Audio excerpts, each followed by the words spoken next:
La Bible dit, quand l'Éternel ramena les captifs de Sion, ce fut comme un rêve. Ce verset décrit ce que Dieu est prêt à faire pour vous. Peu importe à quel point votre vie a été sèche et peu attrayante jusqu'à présent, les choses changent en votre faveur. Dieu vous ouvre de grandes portes prospères qui vous étourdiront, feront taire vos moqueurs et vous laisseront verser des larmes incontrôlables. Préparez-vous pour une saison qui promet transformation et brillance. Votre heure de briller est arrivée, le changement est à nos portes. C'est le plan de Dieu pour vous cette saison. Comme Marie, vous vous demandez peut-être, comment ces choses peuvent-elles arriver? Comment saurais-je que ce moment est proche? C'est ce que je veux partager avec vous dans cette vidéo. Vous êtes sur le point de découvrir les signes qui pointent vers ces précieuses promesses, alors continuez à regarder. Cependant, si vous n'avez pas encore aimé cette vidéo et vous n'avez pas encore souscrit, faites-le maintenant pour avoir accès à d'autres vidéos inspirantes comme celle-ci. Bien-aimés, certaines choses se produisent à différentes saisons. Les gouttes de pluie ne tombent que lorsque les nuages sont lourds. Vous ne verrez pas de pluie tomber lorsque le soleil brille, car ce n'est pas la bonne saison. Tout dans votre vie n'est pas une coïncidence, un hasard ou une chance, c'est le signe d'une saison particulière de votre vie. Vous ne pouvez pas changer le processus. Vous avez peut-être perdu la foi et l'espoir, mais je veux que vous teniez bon, car le changement arrive. La Bible nous raconte comment Pierre et son équipe ont travaillé toute la nuit sans rien attraper. Ils sont allés d'un côté de la mer jusqu'à la partie la plus profonde, jetant leur filet en vain. Le jour s'est levé sur eux et ils n'ont pu compter aucun poisson. Mais lorsqu'ils ont rencontré Jésus, tout a changé pour eux. Il a donné des instructions, et lorsqu'ils ont obéi, la Bible dit qu'ils ont rassemblé une grande quantité de poissons, à tel point que leur filet s'est rompu. Ce fut une récolte massive qui a effacé les longues heures de vide. Leur saison sèche a été inversée. Ce sera également votre expérience.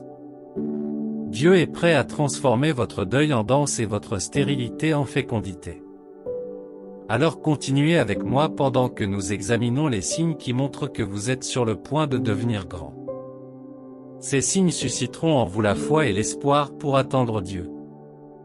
Premier signe, de nouvelles opportunités commencent à émerger. L'un des signes marquants que vous remarquerez lorsque vous êtes dans une période de retournement divin est la présence et l'abondance de nouvelles opportunités. Les nouvelles opportunités sont des indicateurs qu'une nouvelle saison se déroule devant vous. Elles sont la preuve que vos prières sont exaucées et un signe que vous devriez commencer à vous réjouir des grandes choses que Dieu a en réserve pour vous. Les nouvelles opportunités peuvent prendre différentes formes. Elles peuvent concerner votre carrière, votre entreprise, votre santé ou vos relations. Vous avez peut-être prié avec ferveur pour quelque chose ou quelqu'un, puis vous avez remarqué une nouvelle opportunité de corriger le problème dans ce domaine. Ce qui se passe, c'est que Dieu vous prépare à un retournement divin. Dieu a prévu de changer cette situation qui vous a fait souffrir et vous a fait honte. Il veut vous donner la beauté au lieu des cendres et la joie au lieu du deuil. Mais vous devez être sensible aux opportunités. Certaines personnes ratent des opportunités clés que Dieu leur ouvre. Elles les ratent parce qu'elles sont insensibles ou ne savent pas reconnaître les opportunités. Parfois, les opportunités ne se présentent pas comme vous l'attendez. Toutes les opportunités ne se présenteront pas comme des opportunités. La plupart des opportunités se présenteront sous forme de problèmes, d'échecs et de revers. Mais vous devez être capable de voir au-delà de la surface. Vous devez être capable de repérer les opportunités même dans des circonstances qui semblent défavorisantes et défavorisées. Les nouvelles opportunités qui s'offrent à vous sur la base de la faveur et de la miséricorde de Dieu sont la principale façon pour Dieu de vous dire qu'une percée est en route. Vous devez accepter l'opportunité et être prêt à en profiter. En outre, certaines opportunités n'ont pas une longue durée de vie. Certaines viennent et disparaissent en un clin d'œil, et au moment où vous vous en rendez compte, l'opportunité est partie. Ça ne doit pas vous arriver. Pendant que vous priez, veillez à bien observer. La Bible dit dans Luc 21h36. Veillez et priez toujours, afin que vous puissiez échapper à tous ces événements qui arriveront et paraître debout devant le Fils de l'homme. Il ne suffit pas de prier seul. Il vaut mieux veiller et prier pour repérer les opportunités lorsqu'elles se présentent. Signe numéro 2, le courage de prendre des risques. Le courage est un trait qui manque dans la vie de nombreux croyants. Ils ont le Saint-Esprit mais n'ont pas le courage qui vient avec la puissance de l'Esprit dans leur vie. Mais vous devez comprendre que pour bénéficier de la grandeur que Dieu a planifiée et préparée pour vous, vous devez être courageux. Vous devez être assez audacieux pour prendre des risques. Parfois, nous sommes pris dans le filet de la peur de ce qui pourrait arriver et de ce qui pourrait mal tourner. La peur nous empêche d'agir et de faire ce que nous devrions faire. La peur nous paralyse et nous retient parce que nous craignons le résultat. Cependant, l'un des signes qui vous indique qu'une nouvelle saison s'ouvre est que vous remarquez que vous avez le courage de faire des choses qui vous auraient semblé impossibles auparavant. Une compréhension et une foi solide en Dieu soutiennent ce courage. Il ne s'agit pas seulement d'avoir l'audace ou d'avoir une attitude ferme, mais de savoir que rien ne peut vous nuire lorsque vous prenez des risques. Le courage n'est pas l'absence de peur, mais la capacité d'agir malgré la peur. Ceux qui atteignent la grandeur sont suffisamment courageux pour faire ce qui est impopulaire. Si vous avez besoin de l'approbation de tout le monde autour de vous avant de faire quoi que ce soit d'important, vous n'avez pas ce qu'il faut pour devenir grand. Dieu exigera toujours que vous fassiez quelque chose pour lequel vous n'êtes pas préparé. L'un des signes que Dieu vous prépare pour une saison de grandeur est qu'il met un cœur disposé en vous et vous enseigne à être audacieux et fort. David a fait preuve de courage face à Goliath. Il a couru vers ce que tout le monde fuyait. Ne négligez pas ce signe. Lorsque vous vous voyez avancer vers des opportunités et oser ce que les autres craignent, sachez que votre vie est sur le point de changer. Signe numéro 3, foi et espoir accru. Parfois, lorsque les tempêtes de la vie vous frappent et que vous avez connu de nombreuses déceptions, vous êtes enclin à entretenir la tristesse, la dépression et l'inquiétude. Habituellement, la nature humaine devient triste lorsque les choses ne se passent pas comme prévu, mais vous devez apprendre à cultiver un cœur de foi et d'espoir en Dieu. L'objectif principal du diable en vous envoyant des tests, des tentations et des tribulations est de s'assurer que vous êtes découragé et que vous perdez la foi en Dieu. Si vous cessez de croire en Dieu ou si vous ne trouvez aucune raison de faire confiance à Dieu à nouveau, vous vous êtes rendu vulnérable à ses attaques. Le diable cherche qui dévorer. C'est un voleur qui volera votre joie, tuera votre foi et détruira votre espoir en Dieu. Vous devez vous tenir fermement dans les promesses de la parole de Dieu plutôt que de vous laisser influencer par les événements qui vous entourent. Si Dieu vous prépare à un revirement divin, il veille à ce que votre foi soit vivante. Parfois, vous doutez de Dieu et vous voulez abandonner, mais avant le lendemain, il vous envoie des encouragements pour vous motiver à continuer à croire. Cela peut être un mot aléatoire que vous entendez de la part de quelqu'un au bord de la route. Cela peut être la nature ou un texte aléatoire de quelqu'un. Cela peut même faire partie des paroles d'une chanson. Dieu veillera à ce que votre foi reste vivante et forte. Elle peut être aussi petite qu'une graine de moutarde, mais il faut qu'il y ait la foi pour que Dieu agisse. La Bible dit que tout ce qui est fait en dehors de la foi est un péché. Dieu ne peut pas opérer dans un domaine dépourvu de foi. Vous devez croire ce que Dieu vous montre et vous dit. Vous devez y tenir compte, même si vous ne pouvez pas le voir. C'est pourquoi Jésus demandait toujours aux gens s'ils croyaient qu'il pouvait les guérir avant de les guérir. Il voulait voir s'ils avaient foi en lui. L'un d'eux a dit, « Je ne pense pas. Aide mon incrédulité. » Il a dit cela parce qu'il savait que Jésus attendait sa foi. La foi est une condition préalable à l'interaction avec Dieu. Si vous remarquez qu'il y a toujours un rayon de foi et d'espoir dans votre cœur lorsque vous vous attendez à abandonner vos rêves ou les promesses de Dieu, Dieu veut que vous anticipiez quelque chose qu'il vous apporte. Cela signifie que Dieu a des projets grands et extraordinaires pour vous. Il prépare quelque chose de miraculeux, et vous n'avez pas besoin de le voir, vous devez seulement y croire. Signe numéro 4, les connexions et les rencontres divines. Comme nous en avons parlé dans le signe numéro 3, les connexions divines et les rencontres surnaturelles sont parmi les preuves les plus claires que c'est votre saison de retournement divin. Les connexions divines et les amitiés sont des signes clairs qui vous mettent dans un lieu d'attente. Si Dieu va vous bénir, l'une des façons dont il vous bénira est par l'intermédiaire des gens. La méthode de Dieu pour faire avancer les choses est par son esprit et son peuple. Vous devez être conscient du genre de personnes que Dieu amène autour de vous à certaines saisons de votre vie. Il y a certaines saisons où c'est comme si Dieu changeait vos amis ou qu'il vous amenait autour d'un autre groupe de personnes. Vous devez réaliser qu'ils sont le secret de vos prières exaucées. Nous méprisons souvent les personnes qui ne ressemblent pas à celles que nous nous attendons à voir. Les gens ne sont peut-être pas les rois et les reines que nous espérons rencontrer, mais ils peuvent être l'accès au roi et à la reine que nous désirons voir. Comme Joseph, qui était en prison, il avait besoin de voir Pharaon, mais il ne pouvait pas le voir sans son lien avec les chansons du roi pour le lier au roi. Joseph n'aurait pas pu rencontrer le roi s'il n'avait pas bien traité les chansons. Il y a des gens que Dieu nous a envoyés qui ne sont pas très beaux mais qui sont la clé de notre grandeur. La façon dont nous gérons notre relation avec eux peut soit nous faire monter, soit nous faire tomber dans le futur. Nous devons comprendre que l'état présent des gens n'a rien à voir avec leur avenir. Ne jugez pas les gens par ce qu'ils sont maintenant. Joseph n'a jamais su que les chansons seraient celui qui l'amènerait au palais. C'est pour le bien de Joseph qu'il l'a aidé à interpréter son rêve.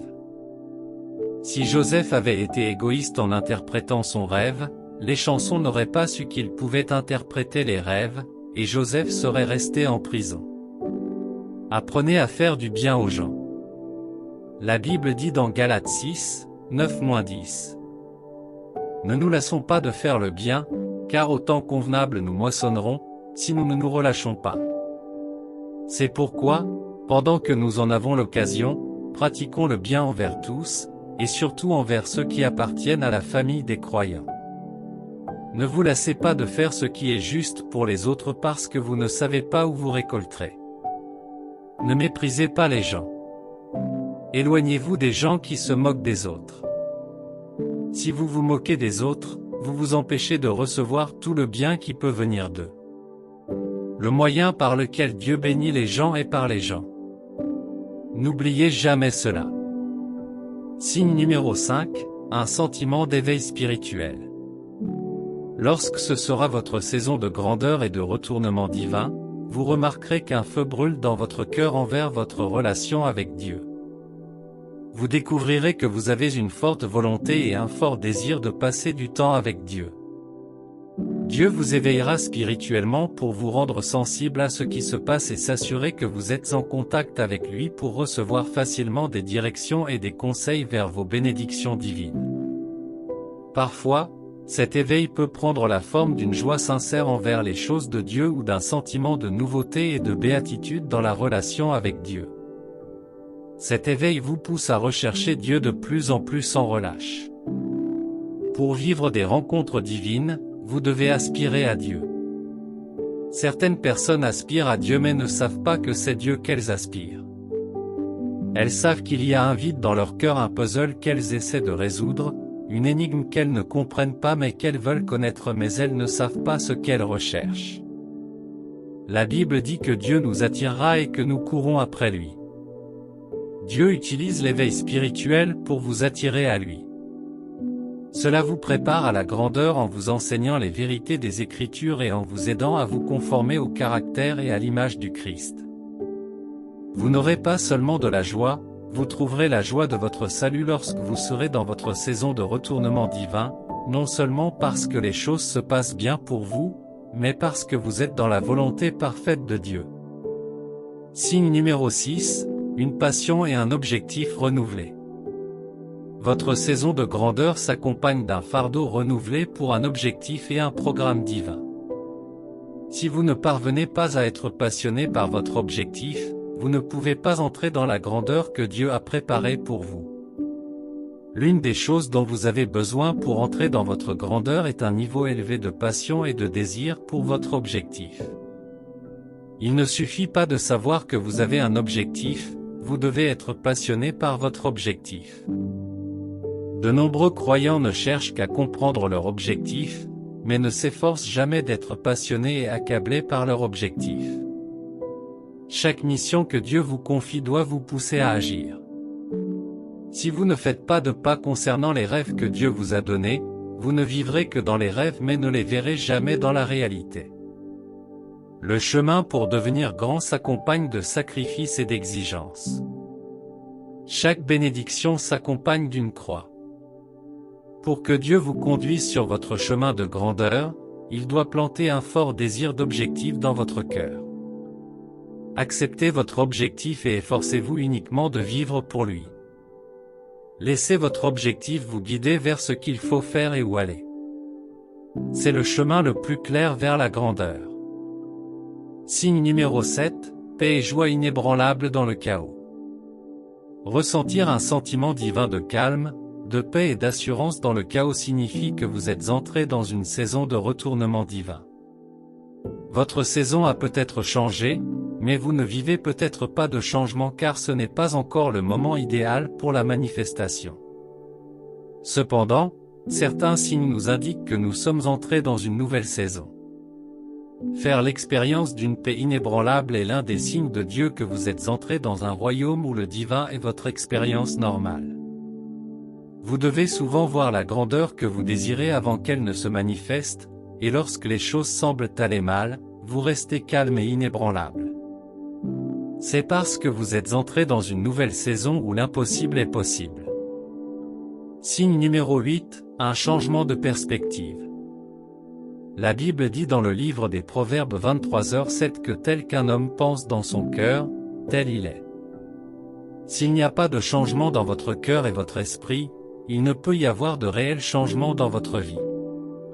L'une des choses que vous découvrirez est que le Saint-Esprit continue de vous guider vers plusieurs documents que vous devriez étudier. Parfois, il vous dit les choses à changer dans votre état d'esprit. Il vous informe de ce qui doit être corrigé dans votre état d'esprit. Votre état d'esprit est le passage par lequel vous permettez à Dieu de se manifester dans votre vie. Vous pouvez entraver Dieu en ayant un état d'esprit limitatif. Si vous ne croyez pas Dieu ou ses paroles, vous serez la pierre d'achoppement de votre délivrance et de votre destinée. C'est pourquoi il vous ouvre souvent à de plus grandes dimensions de sa puissance, de sa capacité et de sa force afin que vous ayez la foi pour lui faire confiance pour de plus grandes choses. Pour certaines personnes, la plus grande délivrance qu'elles puissent expérimenter est un changement d'état d'esprit. Certains dirigeants de la Bible se sont plaints lorsqu'ils ont entendu Dieu les appeler à conduire des gens vers un destin particulier. C'était à cause de leurs croyances limitatives sur eux-mêmes. Ils avaient du mal à faire confiance à Dieu pour faire ce qu'il voulait à travers eux. Dieu a dû corriger leur état d'esprit et leur dire qu'il les avait rendus aptes. Un changement d'état d'esprit est crucial dans votre voyage vers la grandeur et le retournement divin.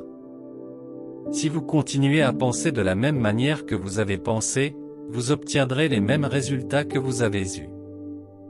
C'est pourquoi le livre de Romains 12h2 dit : Ne vous conformez plus au siècle présent, mais soyez transformés par le renouvellement de l'intelligence, afin que vous discerniez quelle est la volonté de Dieu, ce qui est bon, agréable et parfait.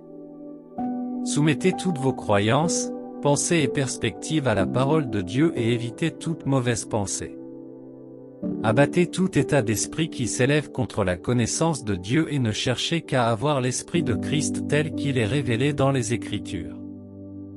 Bien-aimés, Maintenant que vous comprenez les signes que votre saison de grandeur et de retournement divin est arrivée, vous devez savoir quoi faire en réponse à ce que Dieu a fait pour vous par ses miséricordes. Beaucoup de gens profitent de la saison des bénédictions et de la beauté d'un nouveau niveau pendant un certain temps, mais refusent de faire ces 3 choses qui sont essentielles pour conserver les bénédictions de Dieu dans leur vie. Si vous gérez mal les bénédictions que vous recevez de Dieu, vous vous empêchez d'en expérimenter davantage. Nous devons apprendre que notre réponse à ce que Dieu fait pour nous est aussi importante que ce que nous recevons de lui. Il ne suffit pas d'être béni par Dieu, il faut que nous apprécions et répondions avec précision à la bonté de Dieu dans nos vies. Vous devez faire 3 choses principales lorsque vous êtes dans une période de grandeur ou que vous percevez que vous êtes dans une période de retournement divin. Ces choses vous aideront à préserver et à multiplier les bénédictions de cette période dans votre vie. Elles vous aideront également à éviter de mal gérer les bénédictions qui devraient être les vôtres. Quelles sont ces choses à faire? Numéro 1. Gardez un cœur reconnaissant. Tout d'abord, vous devez comprendre que vous ne pourrez jamais remercier suffisamment Dieu pour tout ce qu'il a fait pour vous. Il n'y a pas de temps que vous passez à remercier Dieu qui soit une perte de temps ou inutile. Dieu a fait bien plus pour vous que vous ne pouvez l'imaginer. Vous devez avoir cette compréhension dans votre cœur. Cela vous aidera à remercier Dieu. Dieu est bon pour vous. Dieu a été bon pour vous. Il vous a créé et est la seule raison pour laquelle vous êtes encore en vie. Que dirons-nous si le Seigneur n'avait pas été de notre côté? Pratiquez la gratitude. Vous devez apprendre à remercier Dieu lorsque de grandes choses au-delà de la norme vous arrivent. Plus vous passez de temps à remercier Dieu, plus vous vous ouvrez d'opportunités. Si vous vous demandez pourquoi vous devriez passer du temps à remercier Dieu, vous devez prier pour votre état d'esprit. Regardez autour de vous et voyez tout ce que Dieu a fait pour vous. Ouvrir une saison de bénédiction, de grandeur et de changement de direction exige que votre cœur soit reconnaissant. La Bible dit que toutes les prières et supplications doivent être faites en guise de remerciement. Jésus a remercié pour chaque miracle avant de les voir se produire, car Dieu bénit davantage lorsque vous remerciez que lorsque vous vous plaignez. C'est ce qui a mis Dieu en colère contre les Israélites, ils se plaignaient toujours et ne remerciaient jamais pour ce qu'il avait fait pour eux. Si vous aviez 2 fils, l'un qui se plaignait de tout ce que vous faisiez pour lui tandis que l'autre passait du temps à se souvenir et à apprécier chaque acte de bonté et de responsabilité que vous aviez fait pour lui, vers qui vous tourneriez-vous naturellement? Le deuxième. La seule raison pour laquelle vous graviterez vers lui est parce qu'il rend grâce. Vous serez également motivé à faire plus pour lui. Dans votre saison de grandeur et de changement de direction divine, pratiquez la gratitude. Remerciez toujours Dieu. Numéro 2, restez humble. L'orgueil est une chose qui fait tomber les hommes forts. Beaucoup de gens se sentent à l'aise, fiers et satisfaits de leur vie et de leur réalisation lorsqu'ils atteignent une période de grandeur et de changement divin. Vous devez comprendre que tout ce que vous avez accompli ou que vous soyez est le fruit de la grâce de Dieu. Ce n'est pas parce que vous êtes meilleur que quiconque, c'est parce que vous avez trouvé grâce aux yeux de Dieu. L'apôtre Paul a reçu cette révélation dans 1 Corinthiens 15h10. Mais par la grâce de Dieu je suis ce que je suis, et sa grâce envers moi n'a pas été vaine. Non, j'ai travaillé plus que tous, non pas moi toutefois, mais la grâce de Dieu qui était avec moi. L'apôtre Paul n'a pas dit qu'il était meilleur que quiconque.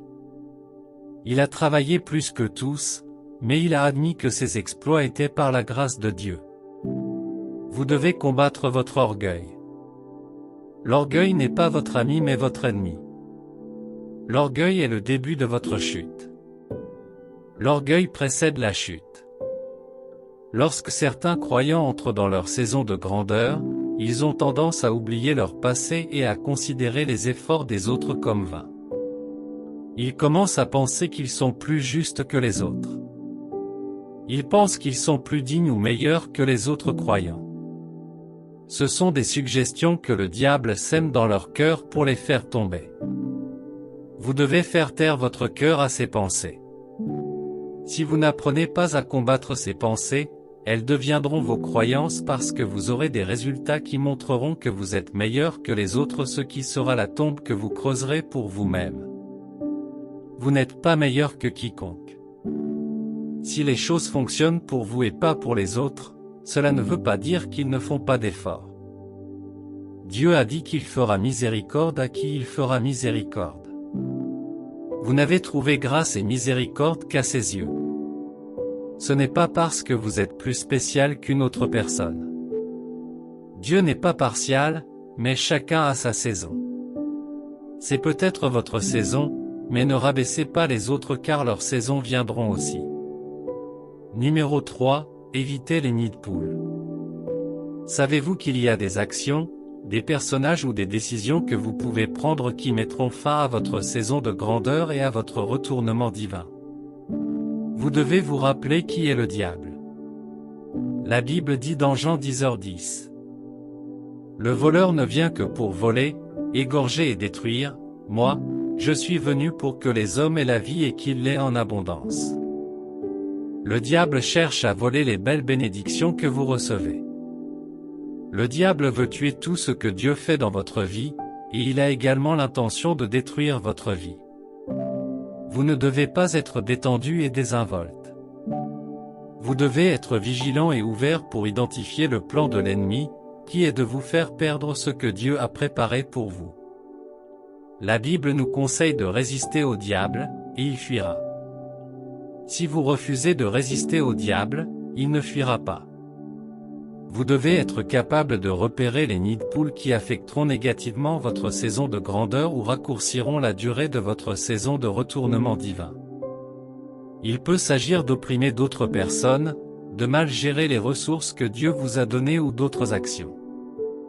Ces choses sabotent vos bénédictions. Vous n'avez pas besoin de mettre en pratique toutes les idées ou suggestions qui vous viennent à l'esprit. Vous devez en négliger certaines. Le royaume des ténèbres inspire certains, et leur objectif est de s'assurer que vous êtes expulsés de ce que Dieu a prévu pour vous. Si vous offrez un feu étranger, cela peut ruiner votre vie. Vous devez étudier les lois, les comprendre et vivre selon elles. C'est la seule façon de préserver ce que vous avez reçu de Dieu. Ces trois choses vous aideront à maximiser votre saison de grandeur et de retournement divin. Assurez-vous de vous souvenir de ces clés et de les mettre en pratique. Ne les négligez pas. Vous ferez l'expérience de davantage de bénédictions et de grandeur de Dieu. Prions. Père Céleste, merci pour ta parole et la révélation que tu as partagée avec moi aujourd'hui à travers ce message. Je t'apprécie pour la sagesse et la compréhension que tu m'as donnée. Merci pour ta miséricorde et ta faveur sur ma vie. Merci d'être mon rocher et mon bouclier. Merci de ne pas me laisser partir mais d'être une aide présente dans les moments de besoin. Merci pour tout le chemin que tu m'as amené et pour la façon dont tu m'as bien aidé. Je suis reconnaissant pour ta grâce et tes bénédictions dans ma vie. Je te donne toute la gloire et je m'incline devant toi en révérence, Seigneur. Je demande une nouvelle saison sur ma vie.